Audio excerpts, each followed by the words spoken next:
friends, and welcome back to EVE Online with me, Mark from Dadex, and we're back in the wormhole with the Alpha Heron. We're just dropping some probes while I set up a couple of safe points in this wormhole because the old ones expired, whilst we get on with a bit of scanning and tidy up our windows. The mission here, for those of you that aren't familiar, is simply to keep this Heron in the wormholes until its cargo hold is full. And I think we're about 3/4 of the way there. We'll have a look in a moment once I get my little bit of scanning going on. Now, I'm not really going to get into the nitty gritty of what's going on with the scanning, etc. today. If there's anything you'd like more detail on, or for me to have a closer look at, whether that's the hacking, the scanning, the positioning, the security, etc., etc., just let me know in a comment and I'll cover it in the next video featuring this almighty Alpha. For now, I'm at a safe point while I'm scanning, so the only way for people to track me down for sure is with combat probes, which if we keep de-scanning we should see come towards us. Sometimes they won't be in space for very long and you have to always be ready just to warp off somewhere. So keep one eye on your overview and your mouse hand warm, that's all I can really say. Though to be honest, I've not really had much company in this jaunt so far. Let's have a look. I'm up to about 520 million worth of loot. And we're just under 300 cubic meters of my 400 capacity, yeah. So about 75% full. So I'm going to crack on with this now. Previously, the videos of this have been very blow by blow. I've shown you every loot box, every site that I've gone to. I'm going to cut it down a bit. Don't worry, you won't miss anything significant in the footage that is to come, both today and in the future. But I just want to get through it, basically. It is quite odd doing this with so much in your cargo hold. Obviously, any sensible player, and my advice to you would be go out and empty your ship quite regularly, so if you do get caught, you're not losing all of that loot. Because the Heron's only worth about 5-6 million ISK, and that's including Sister's probes. But I will remind you that due to the fact that I lost my probes previously and had to get Signal Cartel to come and get me to their scout box so I could get some more and carry on my adventures, I've only got standard core scanner probe 1s. So these are the weak probes. This is an alpha alt, and as you will see when it comes to the scanning side of things, there's nothing I can't pinpoint. In my experience, any sites that an alpha can't scan are basically combat sites that are way too hard for an alpha to do, so it really isn't a concern. You will scan down everything you can hack. And remember, there are only hackable sites in category 1 to 3 wormholes. There's no point in going in the C4, 5, 6s. There's nothing there for us. We'd only go into such wormholes if they were really the only route onwards on our adventure, and just scan down and move straight on into a C1 to 3 as soon as possible. So right now, as I'm scanning, I'm just flying around the system, setting myself up 2 or 3 safe points just in case somebody does come and have a sniff around us, and we can bounce around until we decide what our best course of action is, which is usually either log off or run away to another wormhole. So basically the whole idea behind this, the premise is that we just log out in the wormhole. We don't have to leave as long as you've got no timers on you, as in combat timers, etc. The moment you log out of the game, your Heron will disappear. As long as no one's near you scanning you down actively, you've got no timers. It's a very safe way to do things.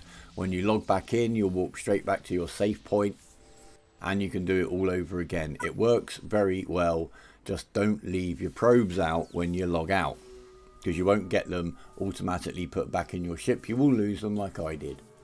Right now we're hacking on a relic site. The first box gave us 3.5 million, and this is illustrating very well the hack I'm doing right now, because I'm going to check. There's only about 700 ISK in this box. I'll show you when I open it.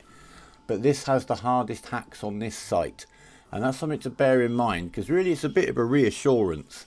Every site you go to, the way I see it happening is the game rolls up, say 5 loot boxes, then it rolls up 5 keys and 5 loot drops and combines them randomly.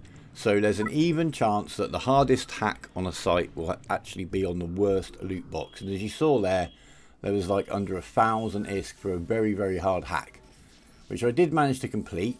And I usually do manage to get them on the second line.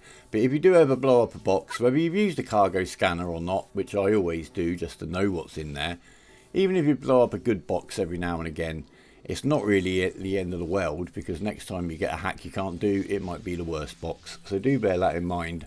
Especially as an alpha, you can have the idea in your mind that the hard stuff is the best stuff. And when it comes to hacking wormhole sites, that's not true. What is true is that relic sites will, generally speaking, always yield more loot than a data site.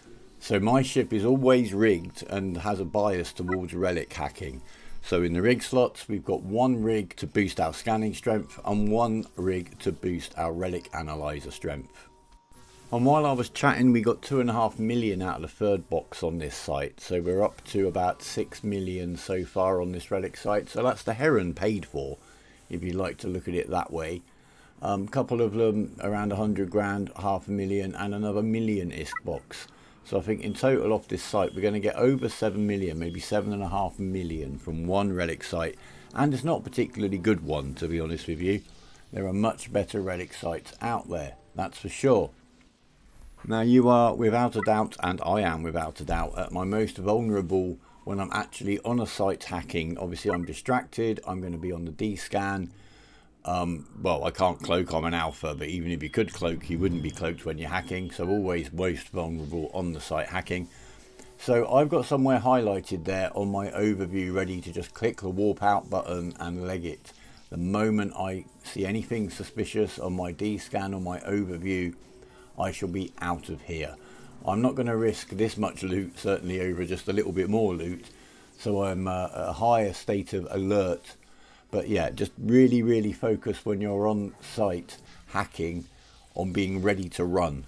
That is very important, because that's probably when it's all going to go down. The other time you're most likely just to run into somebody is when you go through a gate, or in this case a wormhole. But just be ready to run.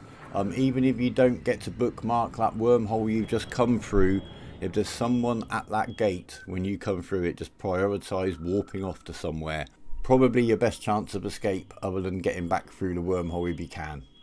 So I've carried on scanning stuff down, just cut out a couple of minutes of faffing there.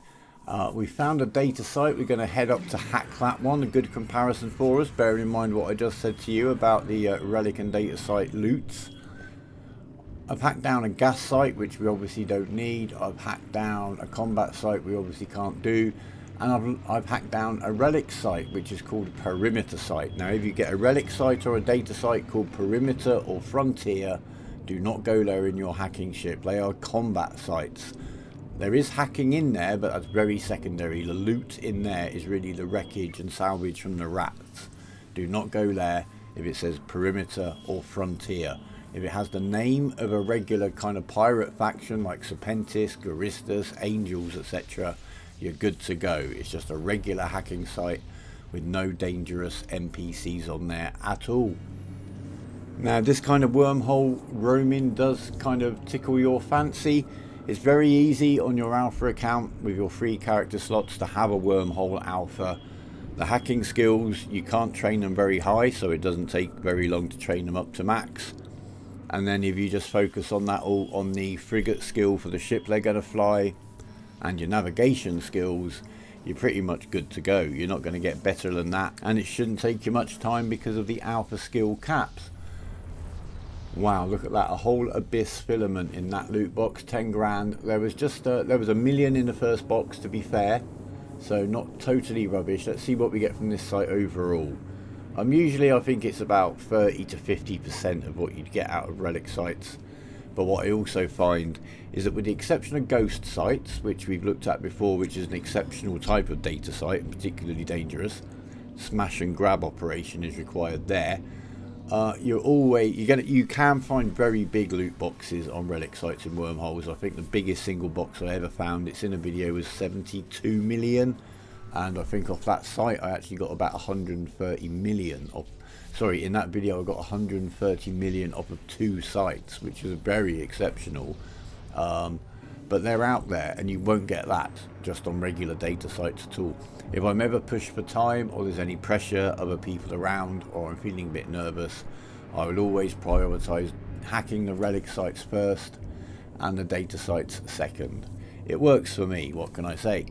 Data sites can be very good during special events, etc., so do keep an eye out on what's going on in game. But I think that's what you'll find. Low sex the same, nullsec the same, and of course the actual hacking sites you get in these C1 to 3 wormholes are basically nullsec hacking sites, exactly the same stuff you'd find in there.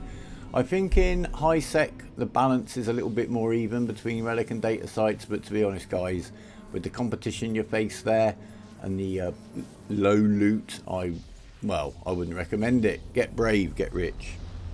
Anyway, we're getting more loot from this data site, but it's not a huge amount. We've got one more box to go, so let's see. We're up to about 2 million so far, I think, off of this data site. And whilst we cruise over to the last loot box and get a screenshot, just a big thank you to all of the commenters and messages following the last video, my first one for a while. It's really good to be back, guys. I shall be back much more regularly now too. But yeah, thanks. Lots of skin codes were sent out. I hope you've all enjoyed those, whether you've chosen to put them on a ship or sell them for lots of ISK. We got 1.5 million from that last loot box on this site, so to be fair, we got about just over 3 million, about half as much as we got from the relic site. Obviously the sample size of our survey is 2 sites, it's very small, but you see what I mean. Let me know what you find yourself. If you find that different, please do let me know. So now that all the hacking is done in this wormhole, I'm going to go around the wormholes that I scanned down and just check what kind of wormhole they are. And my method for safety is to warp to the wormhole signature from the scan screen at 100 kilometers and check info. Now if it says it's a unknown space, that's a C1 to 3 wormhole. If it says it's deadly or dangerous, then it's a higher grade wormhole. Don't bother going to them if you don't need to, simply because there's nothing in there for you to hack. You just need to go into those wormholes, scan down some more wormholes and move on. So for the actual hacks, you want to go for the wormholes that are described simply as unknown space. Then what you're going to do is bookmark the actual wormhole itself from the overview and warp away. Now we've warped to 100 to check the wormhole. 100 kilometers is far enough away to not really be in danger from anyone who might be cloaked and camping at that wormhole. But when you just warp straight from the scanning screen to a wormhole, you're going to be about 10 to 15 kilometers away, and you will have to get close enough to the wormhole to get through it. In that time, you are very, very vulnerable if anyone happens to be sat there cloaked or land there at the same time as you or come through the wormhole. So if you bookmark the wormhole from the overview as I just did, and you walk back to that bookmark, you warp back to the bookmark at 0 and you can get straight through it, no delay. And that is why I warp up there, check the info screen, set the bookmark, and then go and check the next one, or go back to my safe if it's the last one. But I always warp straight to that bookmark at 0, rather than have that delay when you got to get to the wormhole to get through it, and you're very vulnerable. So we're up to 532 million on the loot front. I don't know the value of those blueprints off the top of my head, but they're not included in that. Probably not too much. We've got about 95 cubic meters left, and here we are. I'm going into a C4. The only 2 wormholes I found in here were a C4 and one into high sec. So this is the only appropriate one. I could just log off and stay here for stuff to respawn, but I want to get moving. So we'll bookmark the hole we just came through so we know where we came from, and it just saves us scanning it back down again. When you're in this scanning window, you'll see the signature that's close to the bookmark, and you won't need to scan that one down again. And we'll warp off to some kind of celestial, set a safe on the way, and basically repeat the whole process. Although of course in the C4 we're just looking for wormholes to lead us onto more wormholes with the hackable sites. So that's it for now, my friends. I'll be back very soon. Please leave your comments down below if you like the wormhole lifestyle, or it's something you're looking to get into. Leave your in-game name if you'd like a chance to win one of the creator skins.